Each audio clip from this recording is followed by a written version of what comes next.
I'm going with you. So am I. I don't want an audience. I do. Watch my stuff. Cartoon Network. Here I go, I'm about to freak the flow. About the Cartoon Network. and things they show. We got the super adventures, tune heads, and late night. It's black and white, but everything's alright. But I'll break it down a little bit more. Tell you what they have in store, what his tunes you're looking for. We got Fred Flintstone and Barney Rubble, my man. Are you ready to bring the adventure of the Star Wars universe into your home? The Force is with us. And us. Yeah, us too!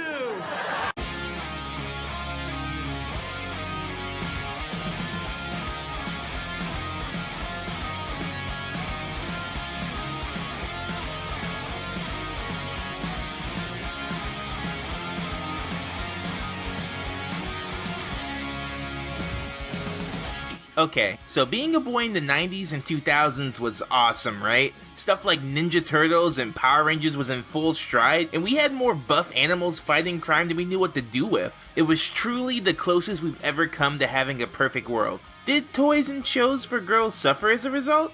Sure, but for Street Sharks, it was worth it. Find the flaw in my argument, I dare you. Not you, you sit down. But man, did I love these thinly veiled toy commercials growing up. This was back when villains loved to be evil, and the only feelings we acknowledged was the feeling of pain bad guys felt when they got beat up, and the strange feeling we got whenever Harley Quinn showed up. But it's not like every cartoon lacked depth back then. Besides giving us the gift of Harley Quinn, Batman helped show us that not all guys who make bad choices are bad people. Gargoyles weaved a deep narrative full of references to classic Shakespearean themes, and Darkwing Duck just kinda ruled. The point is, we had nuance. Not much, but it was there, and if you wanted an easy way to earn some brownie points in the moral department, there was no quicker way than talking about the environment in your cartoon. Sonic did it in Sat AM, Captain Planet got 6 seasons out of teaching kids not to litter, or have more than 3 kids. Look it up, I'm not getting into that. So when it is your turn to have a family, Keep it small. The point is, it was pretty easy to hide some face punching under some tree hugging. Now, I consider myself a connoisseur of boy cartoons, especially from this time period, but even for me, some cartoons tend to slip through the cracks. But when you have a title as powerful as Cadillacs and Dinosaurs, you drop what you're doing and listen. I was always aware of this cartoon, but I had never seen it until now. And let me tell you, in a world where most of the big cartoons that get discussed are feel-good shows about acceptance, love, and boring stuff like that, there is nothing more refreshing than watching something that kicks all that junk out the window and just takes you for a testosterone-filled ride. I'm your host and limited edition action figure, D'Angelo Edwards, and today, I'm taking my hat off to Cadillacs and Dinosaurs. This video was requested by Patreon member The Wacky Deli. If you want a chance to have your video idea chosen, you can join my Patreon by clicking the link below.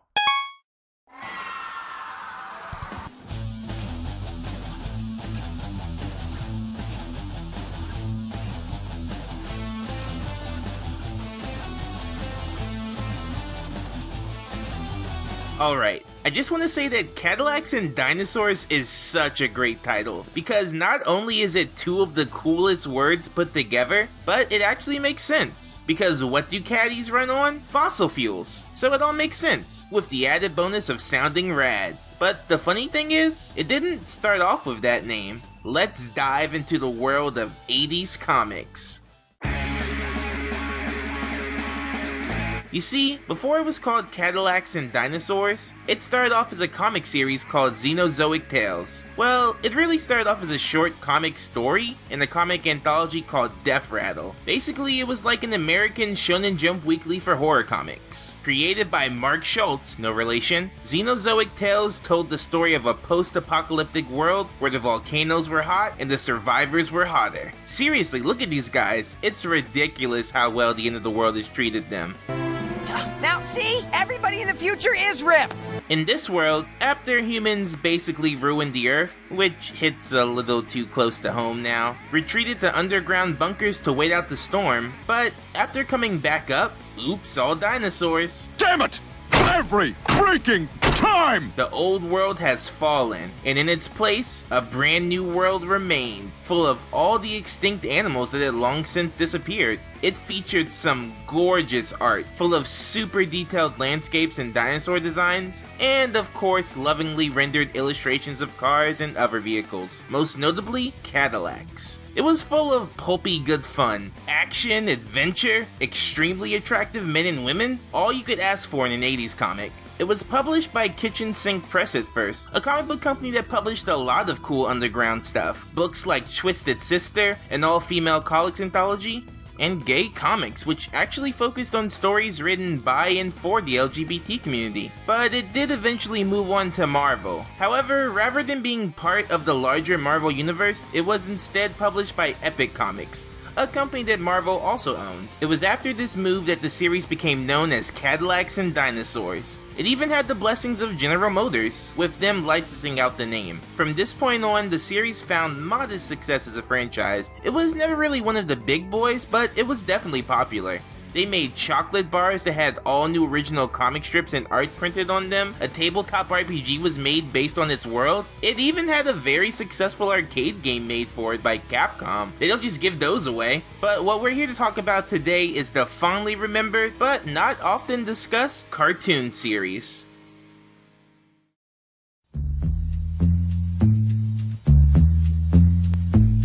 Cartoon Network. All right, boys. Cartoon Network. 1, a 2. Here I go.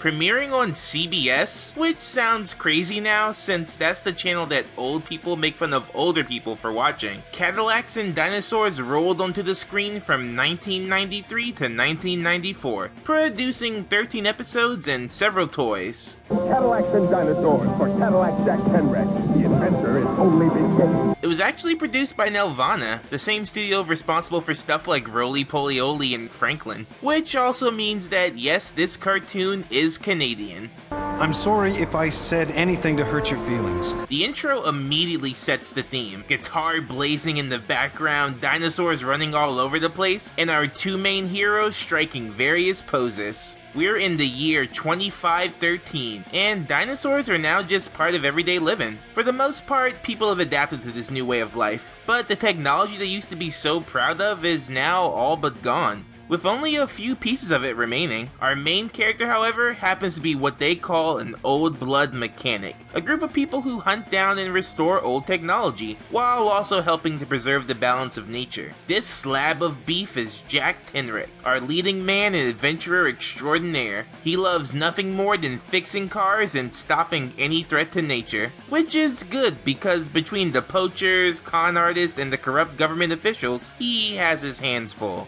He's joined by the lovely Hannah Dundee, scientist and ambassador sent to study wildlife and to help out the people in the city and the sea, which used to be Manhattan. Oh yeah, that is one thing about this show. Be prepared to not know what anyone is talking about for a while, because this show has a lot of made-up lingo.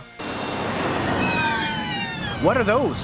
Hornbills, a species of slither. I'd hate to be in the path of those, Max. I risked my neck putting that gizmo on that shivet. We listened to you and your nonsense about the Machinatio Vitae. What the fuck does that even mean? I'm fine with most of it, but the one thing I can't stand is Jack's stupid catchphrase. Quahoon. Quahoon.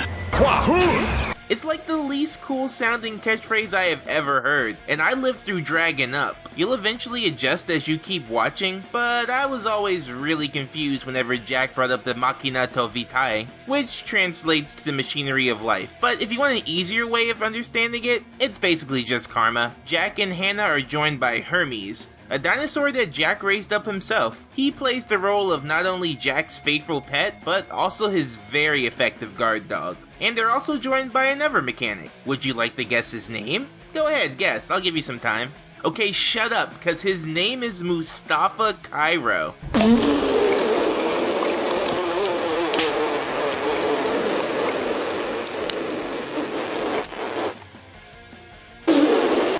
boy, I really want to know who was in the room when they thought of that. At least he's a fun enough character. He mostly just acts as a more reasonable Jack, but you know he's just there so they have another action figure to sell. The gang is usually fighting against Hammer, an evil poacher always looking for a big score. He's not the brightest knife in the toolbox, but what he lacks in brain, he makes up for in brawn. While a lot of time he makes his own trouble, he also manages to find steady employment under the corrupt government Wilhelmina Scheinhorst, a beast of a woman who wants to further the growth of humanity, even if it means destroying nature all over again. While she does play the villain for most of the show, she at least cares enough about the city and the people in it enough to listen to Jack, usually only after something she's done has backfired though. Most of the adventures you'll see Jack and the gang go on are cleaning up after her messes. I do like how even though she is very much your standard cartoon villain, she's not completely evil. But I also appreciate that even though her heart is in mostly the right place, she's still rotten to the core. These are the kind of villains I miss so much. Heroes too.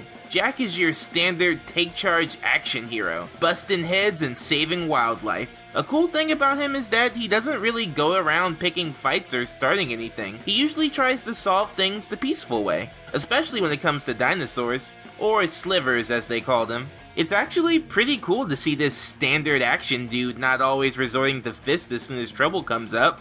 Hannah is also a pretty refreshing character, cause even though they drew her to be bammin' slammin' bootylicious, like oh my god, look at this frame. She's not constantly throwing herself at Jack or playing the damsel in distress. She's his equal, both in survival and in combat. She has a lot of knowledge about the dinosaurs, and just as often as Jack saves the day, she does too. While there is some mild flirting between the two, and in the comic they're in a full-blown relationship, their relationship here is mostly like two really good friends who enjoy picking on each other. I'm sure if the show had lasted a bit longer it would have progressed farther, but I'm kinda more into this dynamic. Overall, I think I can say the same thing about all the characters. Cheesy, but endearing.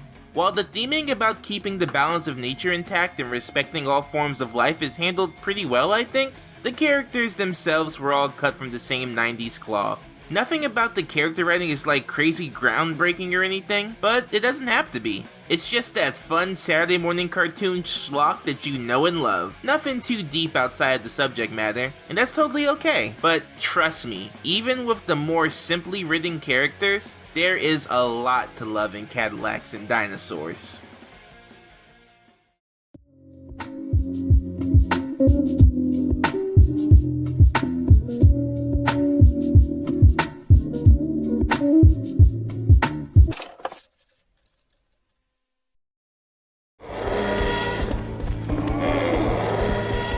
Aw, too bad, Hammer. Something scared away your sandbucks. Hail his hide!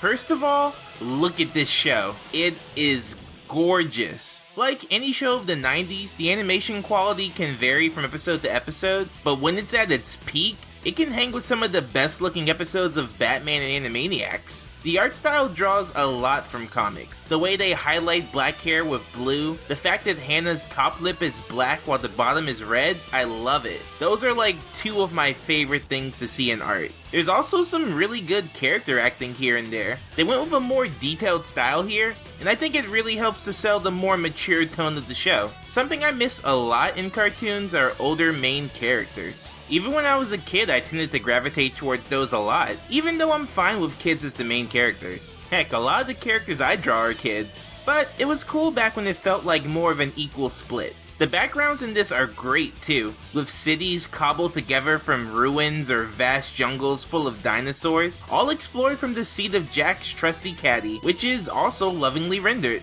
No way you slice it, it's a great looking show. But like I said, the animation quality does fluctuate, which can lead to stiffer movement here and there, and sometimes characters look like they're in the wrong show, but it's nothing too major. I also like how varied the episodes can be. One moment the crew is herding mammoths, and the next they're discovering an android from the past. It makes it really exciting to see what's going to happen next. Again, adding to that Saturday morning appeal. There is one area where I think they dropped the ball though. They introduced this species called the Griffs.